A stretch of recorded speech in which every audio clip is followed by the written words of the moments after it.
Shalom, shalom, wonderful friends. It's great to see you. Thank you so much for being here for session 37, Bandura and the Bobo doll experiment. Very excited to tap into this with you today. And let's start with a poll question. I see for some of you, it's a pool question. It looks like Stan's at the pool. On moderately violent movies and moderately violent video games. They're mostly just good fun and fine for kids for the right ages. Or two, no kid should be watching violent movies or playing violent video games. Or three, not so sure. What do you think? We're not talking about the extremely gory, crazy stuff, but moderately violent, cutting heads off and blowing people up with torches and these days that's moderate. So what do you think here? 33% say they're mostly just good fun and fine for kids of the right ages. 22% say no kid should be doing this stuff. And 44% say not sure. Okay, very interesting. So conducted in the 1960s, all the interesting experiments were in the 1960s. In fact, everything interesting that ever happened to America was in the 1960s. That might actually be true. Conducted in the 1960s, and I just have envy of any of y'all who lived back then. So, and I'm actually not sure if I would have been in the hippie camp or like the clean-cut conservative camp of the 60s. I have a hunch, but I'm just not sure. Conducted in the 1960s, the Bobo doll experiment is one of the most important sources we have for understanding aggression in children. Rather than a single experiment, the Bobo doll experiment is in fact a series of innovative studies by one of the most influential social psychologists of all time, Albert Bandura, 1925 to 2021. Now get this, if you didn't know this, this is interesting. In a 2002 survey, Bandura was ranked as the fourth most cited psychologist of the 20th century, behind only Sigmund Freud, B.F. Skinner, and Jean Piaget.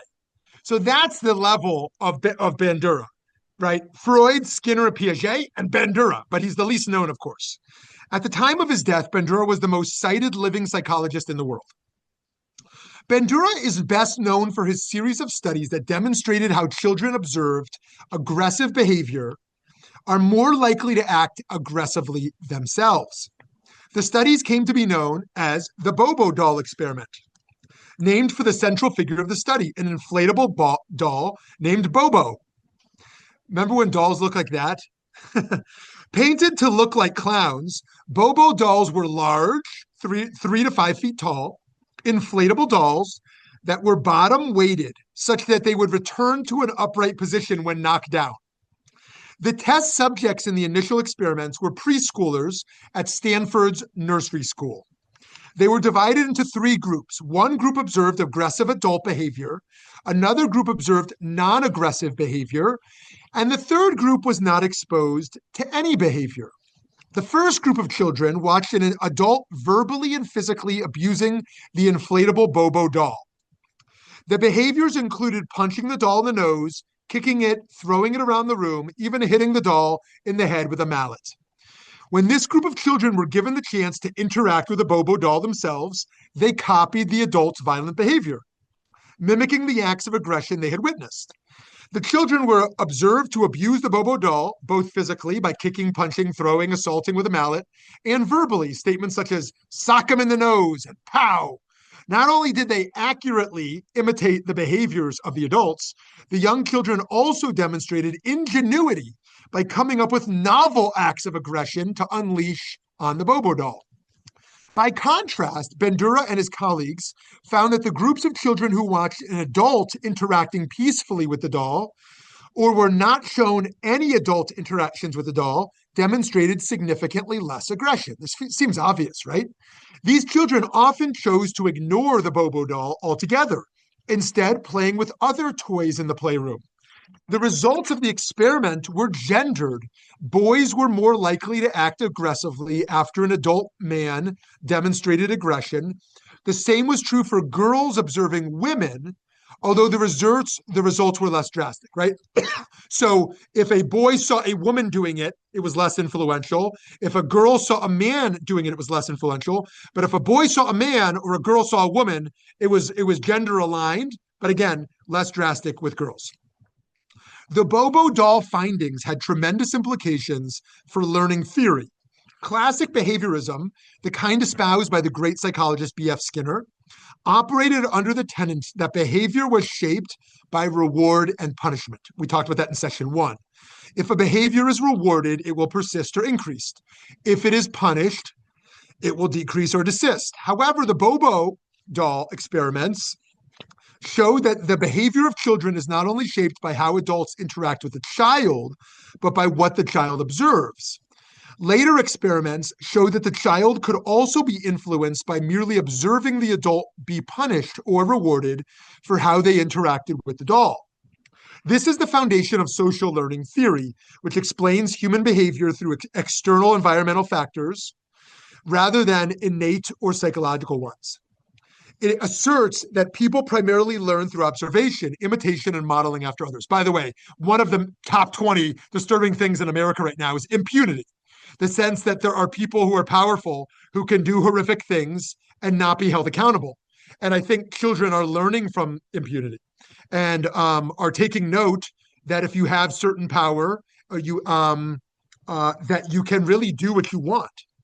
Not only did the Bobo doll experiment change the way we think about learned behaviors, it also had tremendous implications for our understanding of the power of film and TV on children.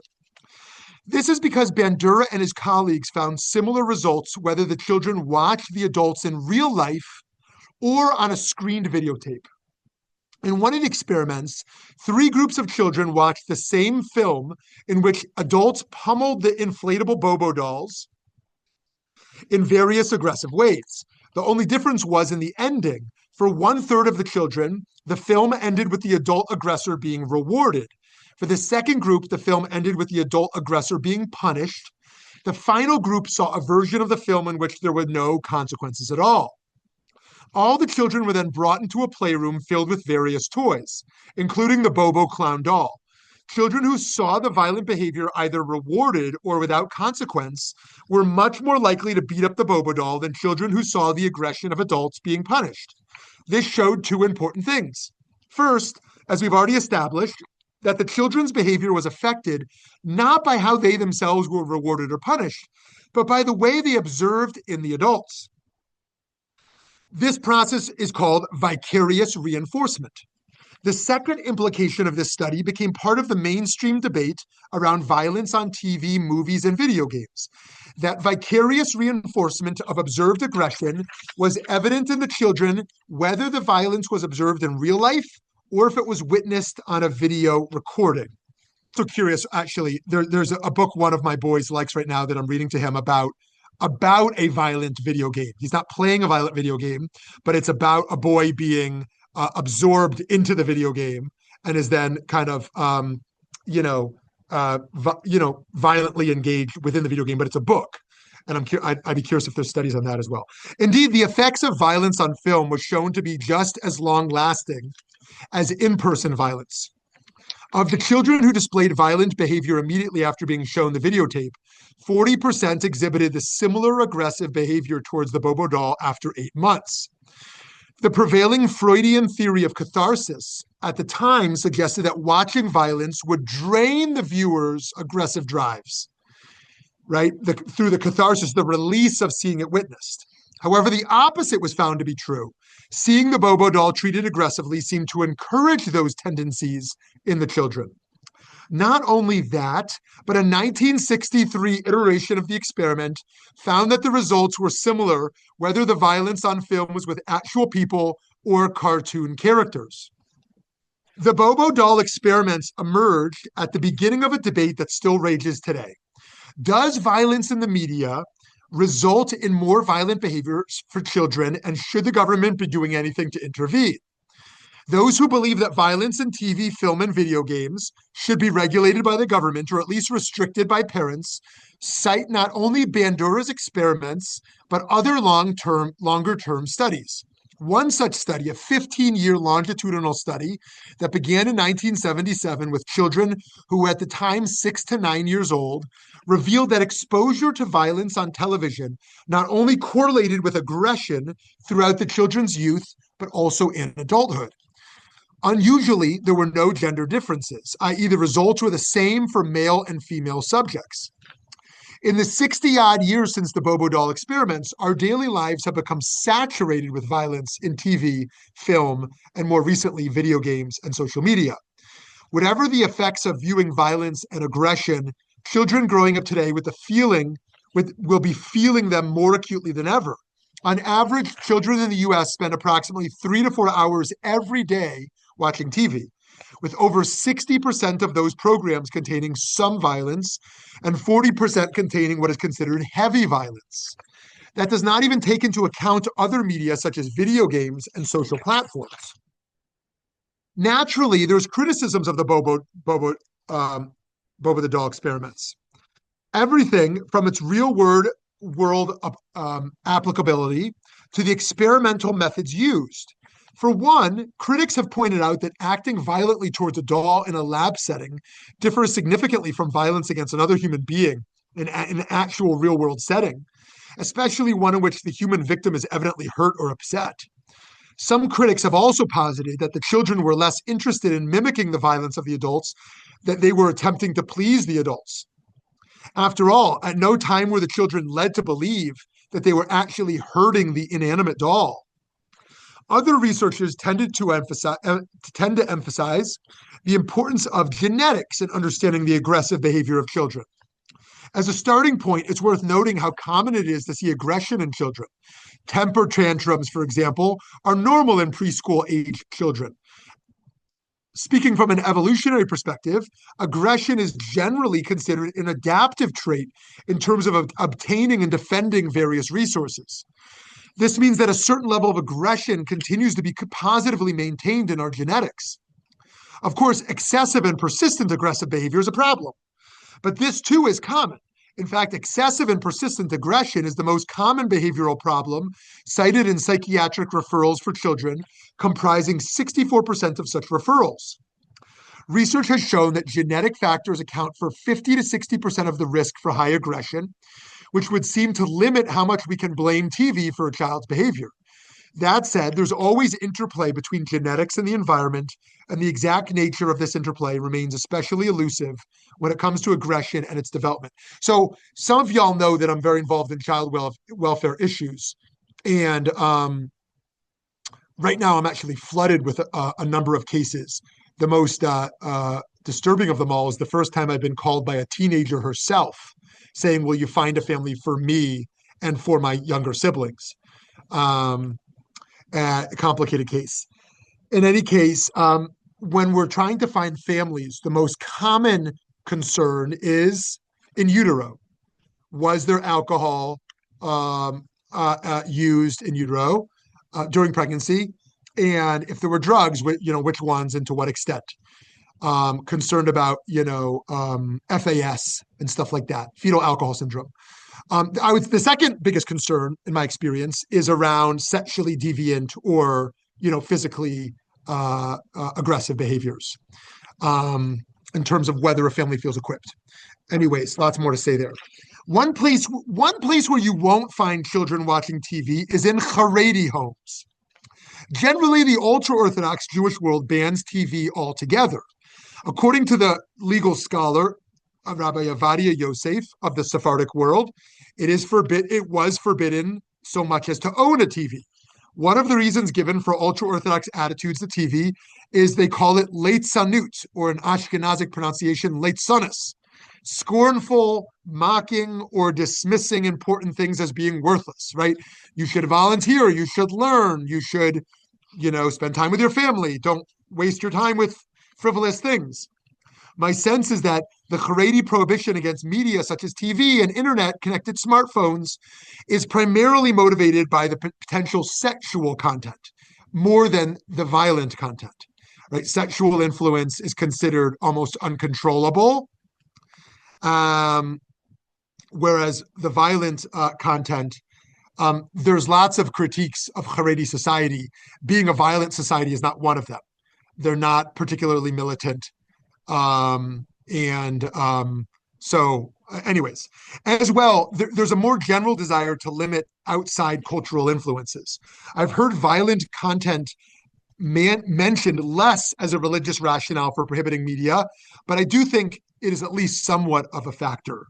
The possibility of increasing, I should mention one limit to that. Domestic violence is not talked enough about in the ultra-Orthodox community. And of course, that is violent behavior. Haredi men versus Haredi men, you don't see much violence, or women versus women, but the domestic violence issue is indeed a major issue in every community, and there because it's less spoken about. The possibility of increasing aggressive behaviors is not only the reason that parents should think seriously about the effects of TV on their kids. We've all heard the phrase that TV will rot your brain. It turns out this isn't as far from the truth as one might imagine. Led by neuroscientist Hikaru Taguchi, a team of researchers in Tohoku University in Japan conducted a study that involved imaging the brains of 290 children aged 5 to 18. The results were truly harrowing. Researchers found that the more TV the children watch, the bulkier their brains, hypothalamus, septum, sensory motor, are, and visual cortex, meaning their brains were physically changed by watching TV. Testing confirmed that their IQ scores fell proportionately to the number of hours of TV the children watched, regardless of gender, age, or family income. Watching TV has also been strongly linked to dementia in adults by the UK Biobank study, a large-scale biometric database which recruited 500,000 adults between the ages of 37 and 73 between 2006 and 2011. The study established baseline cognition performance for the participants, measuring various forms of memory and intelligence. In all tests, more television watching was linked to lower baseline cognition. What's more, the tests were repeated 5 years later with tens of thousands of participants. The findings were stark. More television viewing was linked to a decline in cognitive functioning. Of course, a correlation between the two can't be proven, but the suggestion seems very strong. The results get even more disturbing. Using the same UK Biobank sample, researchers in 2022 analyzed the data for 146,651 people who at the beginning of the study were over 60 years old and had not been diagnosed with dementia. 12 years later, 2.4% were diagnosed with dementia. However, those individuals who watch more than 4 hours of TV daily were over 20% more likely to develop dementia than their counterparts. The passivity of the activity seems to come into play because those who used computers interactively, for example, playing games or writing emails more than 1 hour a day for leisure, were 15% less likely to develop dementia. Although we must acknowledge that we can't be sure how casual the connection is, i.e. perhaps people watch more television as they develop dementia, it is absolutely clear that large amounts of TV can have devastating effects on our long-term cognitive health.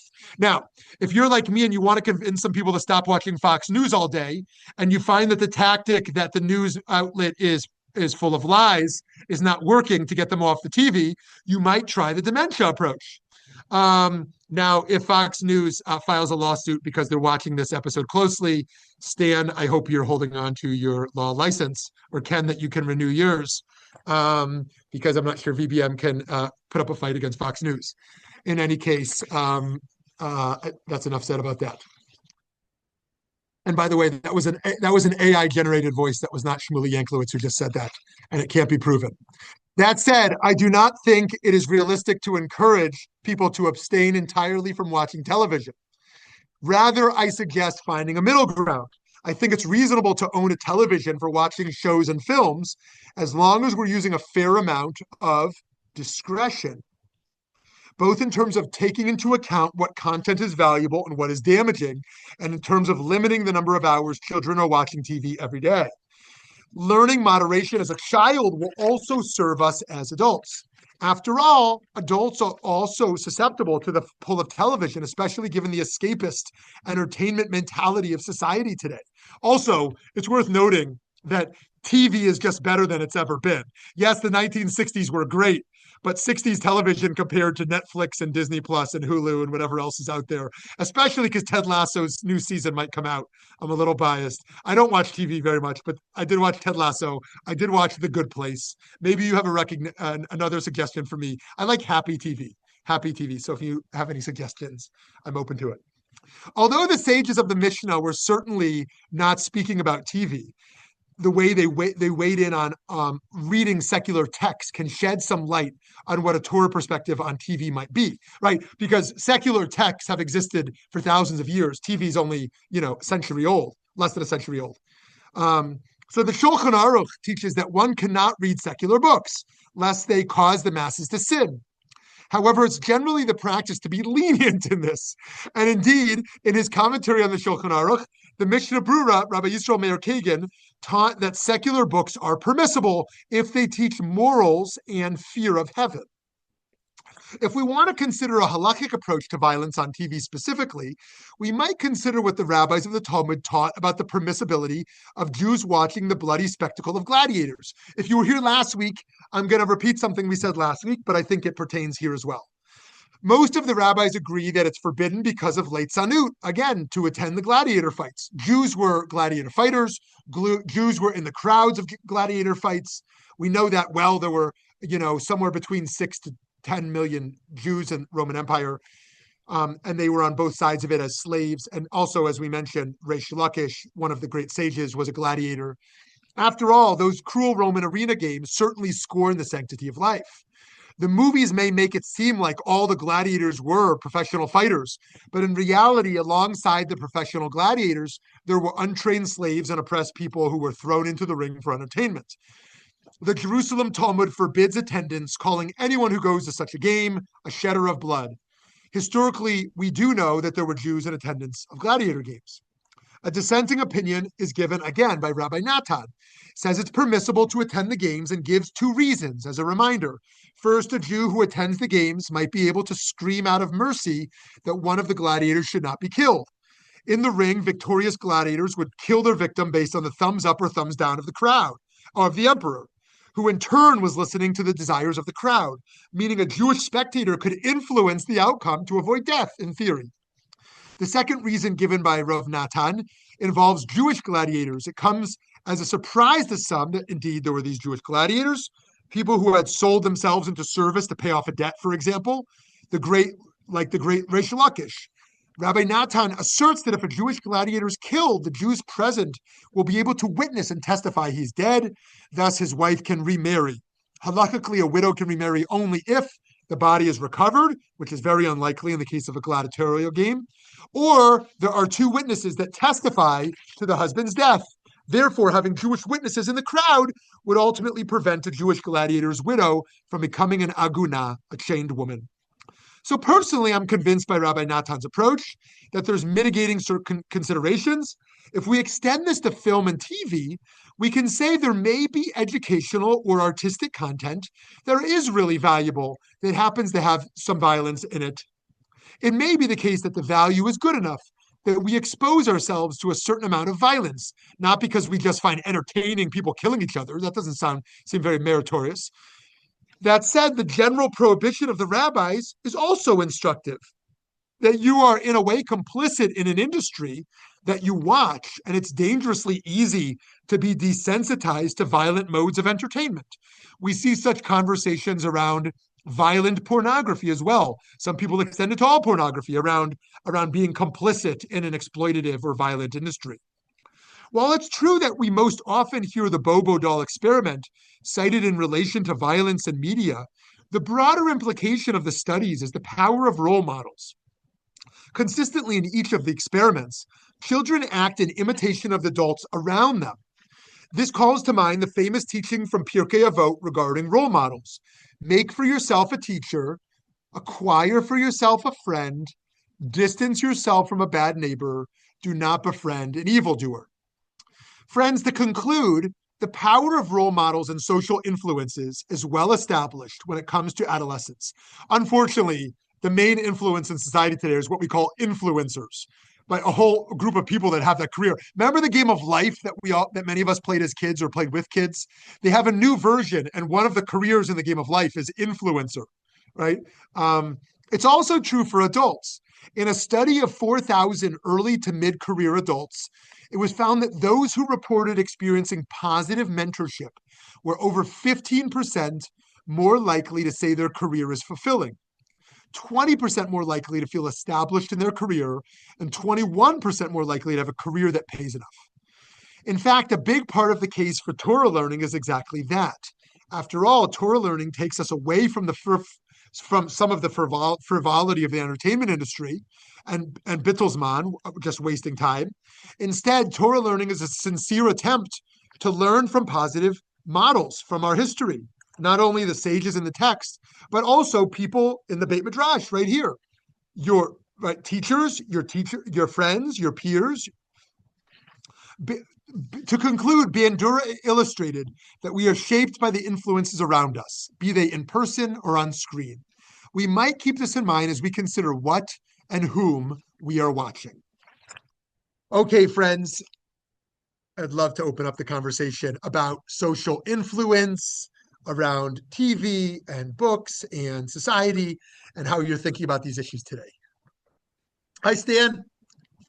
Hi, Shmuly. Good morning. Uh, in a wholly unscientific research I have six grandchildren ages 8 to 15. They don't watch TV anymore. They're plugged into some other devices. And therefore, I think some of that research is outdated because we really don't know exactly what they're listening to or watching. They have podcasts, they have other forms of entertainment. And I know you have kids that age as well. So TV is the TV research, I don't think is applicable. That being said, I'll leave it at that. Yes, Stan, my first question for you is if you're in 72-degree San Diego, why do you have a fan going? I walked inside. That's why. Okay. All right, great. So you're right. I used to think iPads were better than TVs because iPads can be put away and TVs are always present. But iPads have much less ability to be, supervised and have so much more opportunity to find alternative ways of engagement. And a lot of these video games, actually, people interact with them from around the world. People write messages to the kids Right. from within the video game. So you're right. I think that I should also have included some of that new data of what's going on over there. I also think music has gotten so much worse.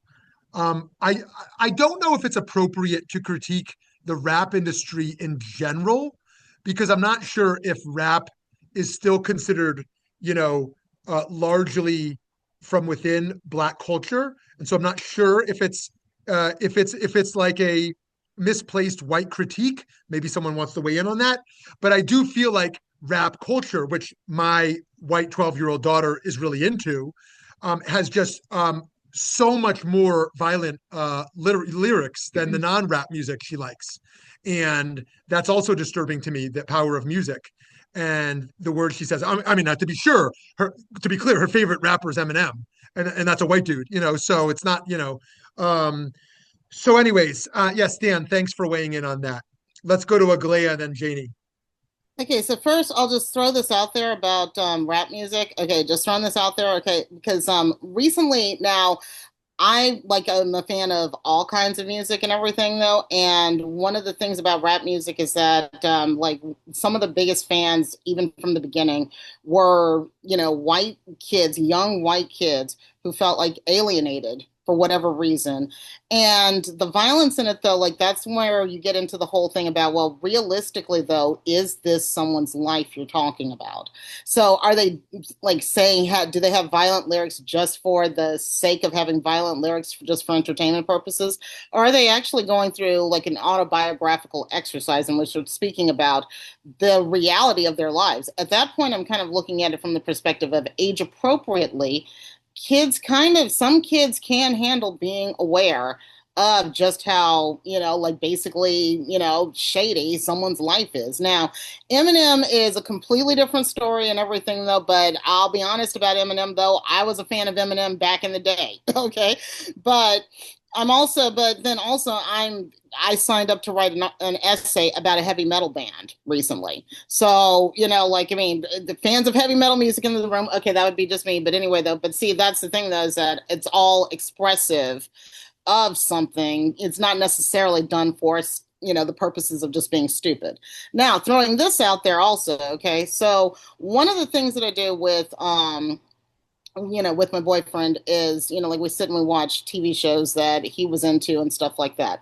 Now, bear with me on this. I'm going to sound like a weirdo, but bear with me on this. There's one time we're watching it and we're thinking we're just vegging out in front of the TV. And then all of a sudden, like the character comes out and his name like reminded me of something in an aria that I sang 20 years ago. And all of a sudden I just start on this whole like treatise about what this episode is really thematically telling us and everything. So a lot of the time though, people kind of dismiss TV as this like mindless activity and everything though.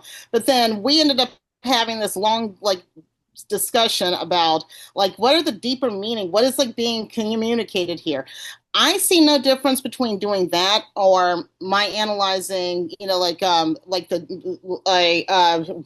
Rammstein connections between the metal band Rammstein and Goethe, or like anything else, Goethe or anything else out there.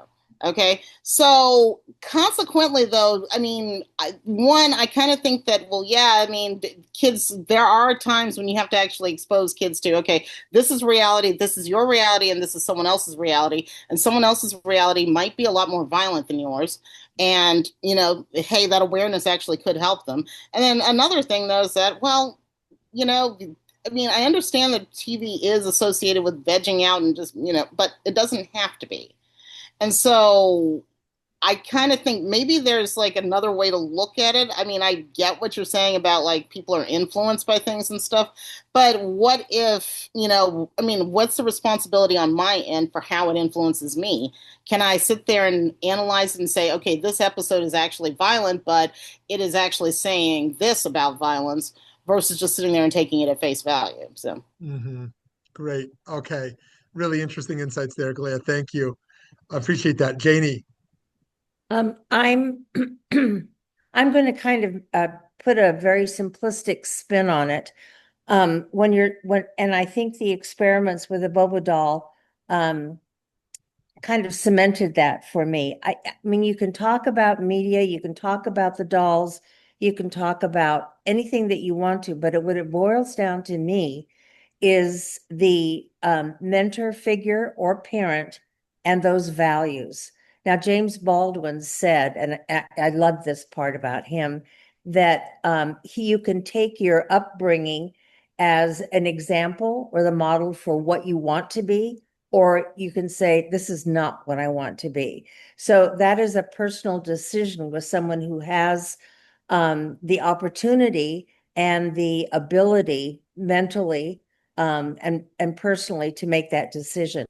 But when you talk about tantrums, there are two ways to deal with a tantrum. You can yell back at them and you can spank them, or you can take the time and the extreme effort to talk to them, to identify with them. I understand, I feel your anger, and give them alternatives for the tantrum. Those are two completely different ways of dealing with the tantrum. The same way with the Bobo dog. You see these adults doing that. Well, those aren't our values. That's not who we are. You talk about rewarding aggression. Yeah, in today's world, look at the Trump administration, that if you're aggressive, you get power, you get money. But what if those aren't your values? Then your mentor, your parent, whoever can say, that's not who we are. That's not what we value. Instead of the aggression, you want to act in such a way that reflects our values, that we respect one another, that we want to uplift one another. I'll stop there. Great, Janie. Awesome. Thank you. I love that. I love that. Okay, let's go to Mara, then Ken. So I have to, my disclaimer is that I teach Bandura, right? And so it's somebody that I think about a lot. And I understand that when you're talking about the data of, like this factor leads to this outcome, right? I understand the power that's involved to make those decisions, right? Like it has to happen thousands of times before we can suggest that it might be true. However, it's also highly contextualized, right? And I think some of the things that that Bandura teaches relate to this, right? So self-efficacy is collective as well as individual. So we're teaching our kids the ability to self-regulate and stop when they engage in something that feels like too mature, right? Or I've been doing this for 2 hours, better turn it off, go outside, right? So we're trying to build those skills, but then we're also have this sort of like collective self-efficacy, right? That our culture is sort of like running against that because it's sort of like do more, join more, like another game. Um, Other things that he talks about are mentorship, like Janie said, right? So like as a mentor, or as a model in his home, I don't engage in TV or video games. That's no shade to it. It's just not what I do. I waste my time in other ways, right? And so he has a model for that behavior. And then the final concept that I'll offer, I'm not answering any questions, just offering ideas, is reciprocal determinism. And that's the idea that like we interact with our environment in a bidirectional or multi-directional way. So we're affecting our environment is affecting us. Like, do we make art or does art make us, right? Do the things from rap, and I used to listen to punk, do those ideas, come from us or are they affecting us? And it's both ultimately, I think. So yay for Bandura. Thanks for that. I love those insights, especially the way you frame that reciprocal determinism. Do we make art or does art make us? Yeah, and that cyclical nature of that is really interesting to think about. Yes. Okay. Awesome. Okay, we'll come back to that. Ken. One of the problems in all social science, and I say that as an economist and otherwise learned a little bit about social science and science when I was at MIT, is that it's really important to ask the right questions and to frame your experiments sensibly. When I studied psychology, we didn't do any social studies. Psychology at MIT was physiological. So it was a weird place to take psychology classes. And we hardly read any social or personal psychology kinds of studies. The trouble with the Bobo doll experiment, in my mind, is the children had a toy in front of them and they watched an adult play with the toy and they learned how to play with the toy. And they appropriately, I think, did what that toy was meant to be used for, which was to hit it. Hardly anyone would say if you watched a baseball game and you took a bat to a ball, that made you a violent person. That's the appropriate thing to do, is to hit that ball as hard as you can with that bat. That's the point of the game. That's the point of the Bobo doll game, is to hit that doll and watch it bounce up and laugh at how funny it is that this doll has bounced up. So the appropriate way to understand if the question that was being asked is, does that turn a child more violent to watch an adult do something that's violent, is then to follow up a year later or 2 years later and see if those children who were in the three groups became more violent towards humans.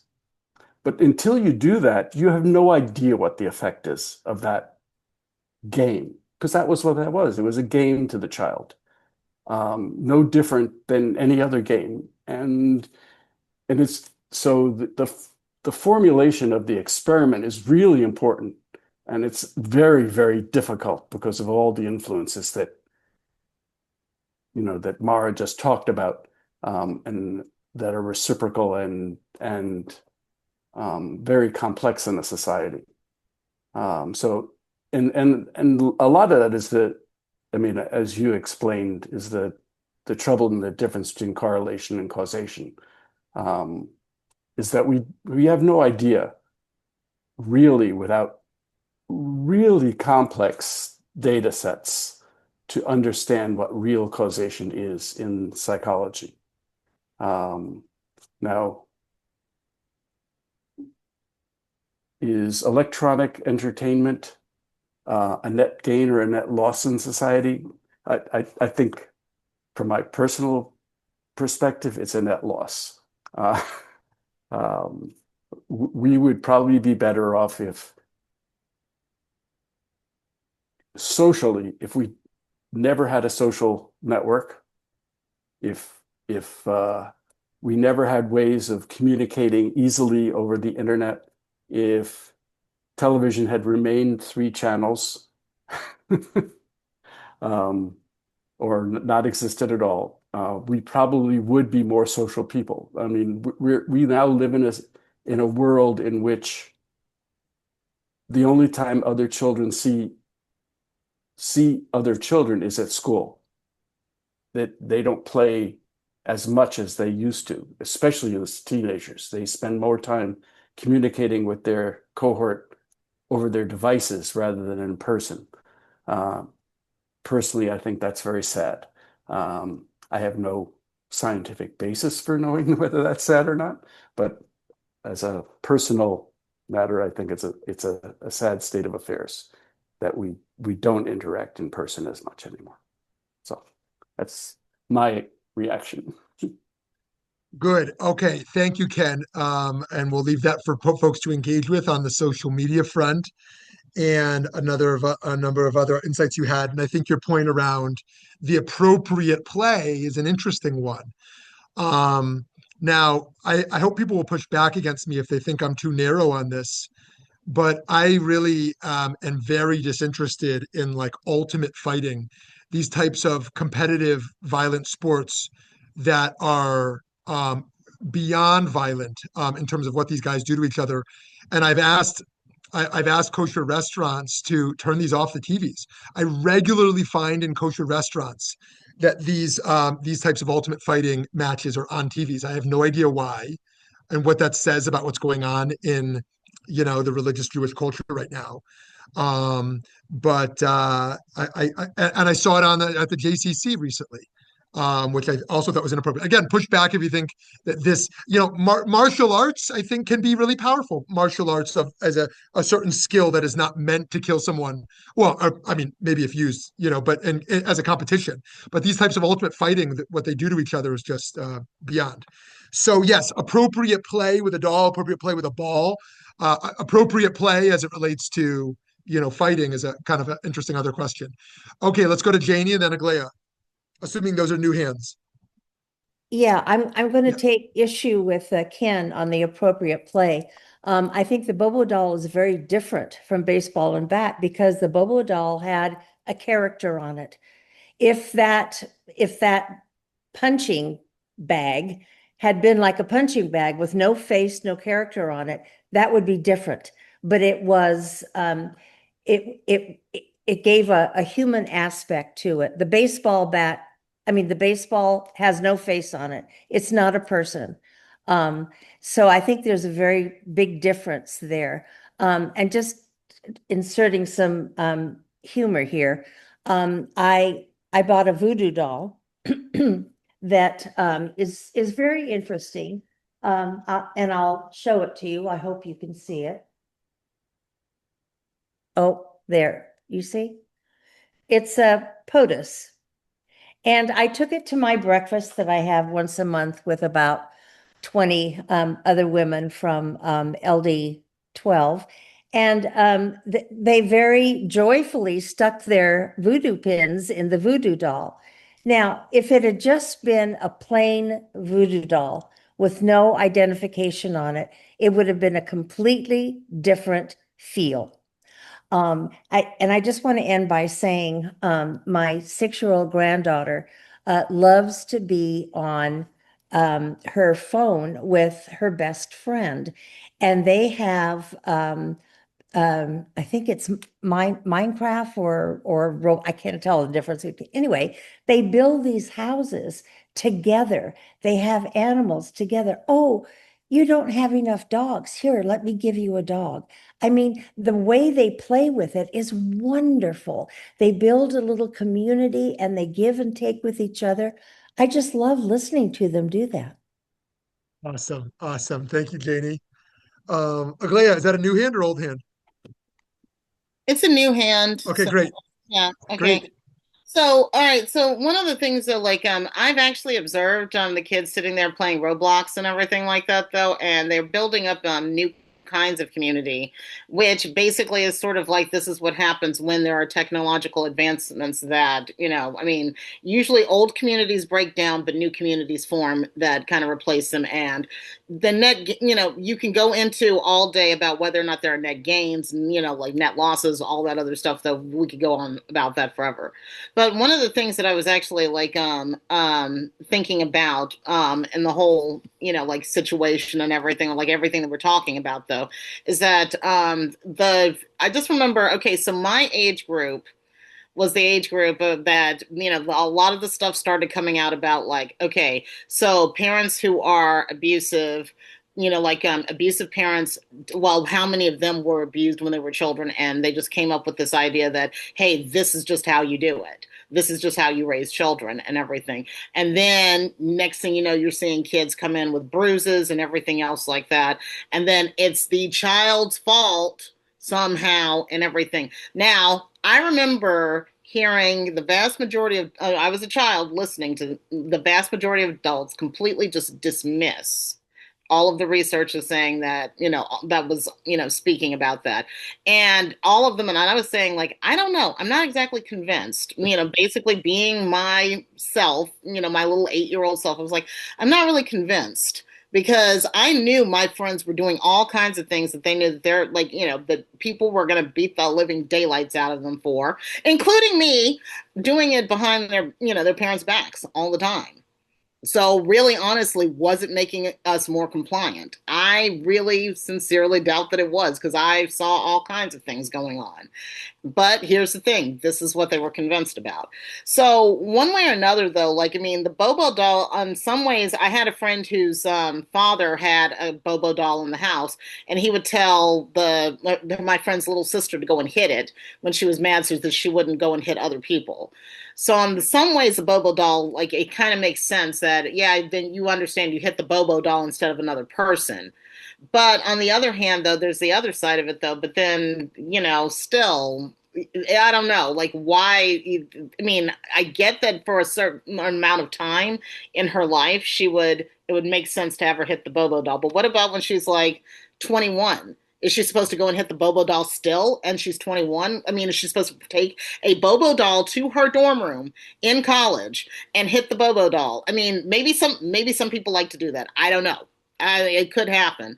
And as for martial arts, okay, I had a student once who was always bragging about how, oh yeah, I like martial arts because it shows me how to kill people. And I was like, and it gave me a newfound respect for why martial arts instructors. I always thought that they were extremely strict, and I was like, this is way too strict and everything. No, I gained newfound appreciation for why they have to be as, stern as they are. And so one time I just said, well, you know what, I was getting a little tired of how he was speaking to me in my own classroom. And so I was just sort of like, okay, well, here's the thing though. Martial arts also say that you have to respect your teachers. Now, if I were to tell one of your instructors how you come into my class and behave and everything, his tone changed after that.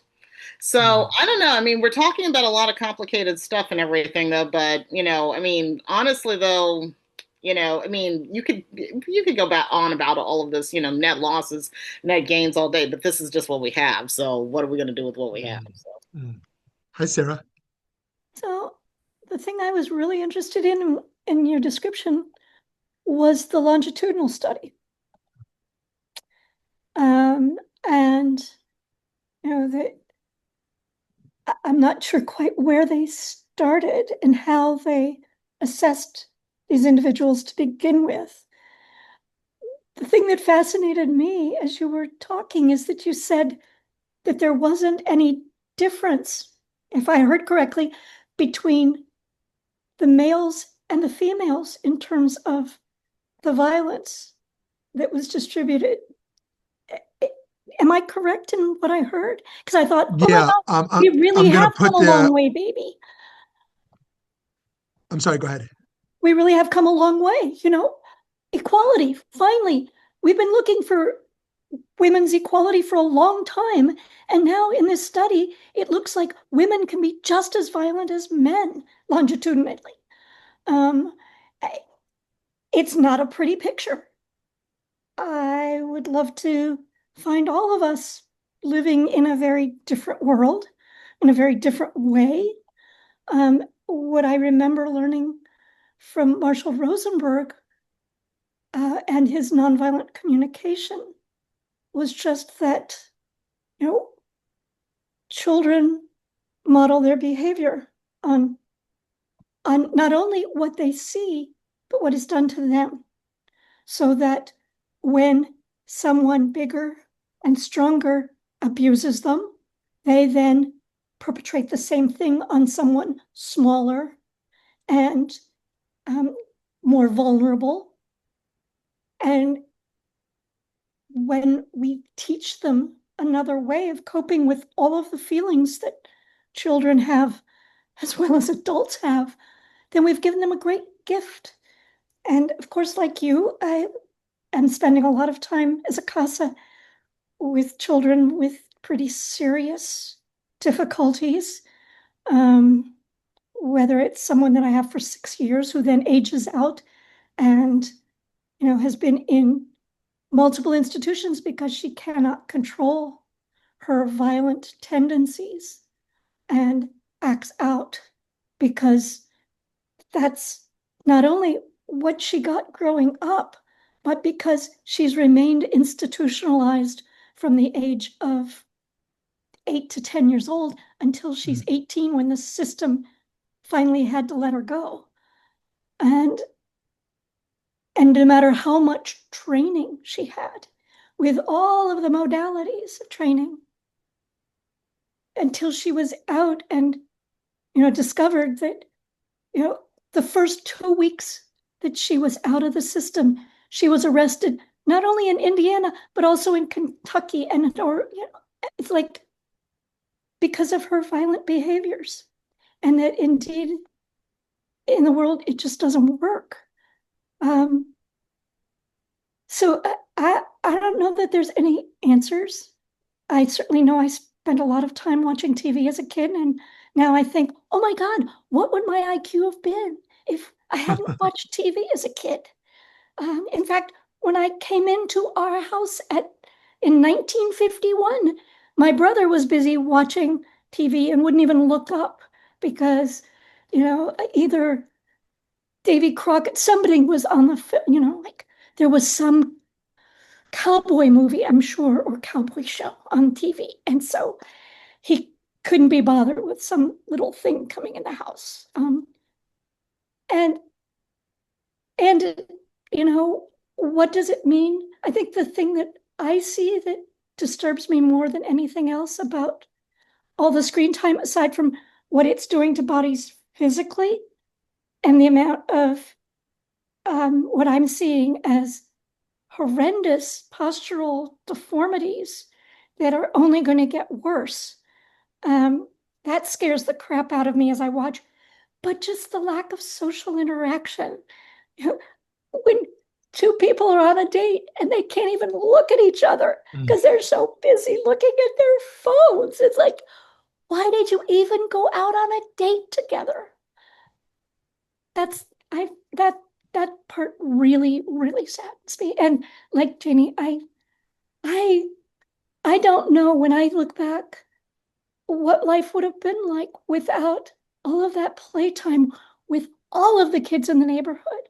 And it's now, you know, I am good friends and doing all these Saruta things with someone whose sister grew up a block away and wasn't necessarily part of our play, but because I was playing with her sister, I got to know her vaguely because she was 2 years older. But just having a gang of kids was fun.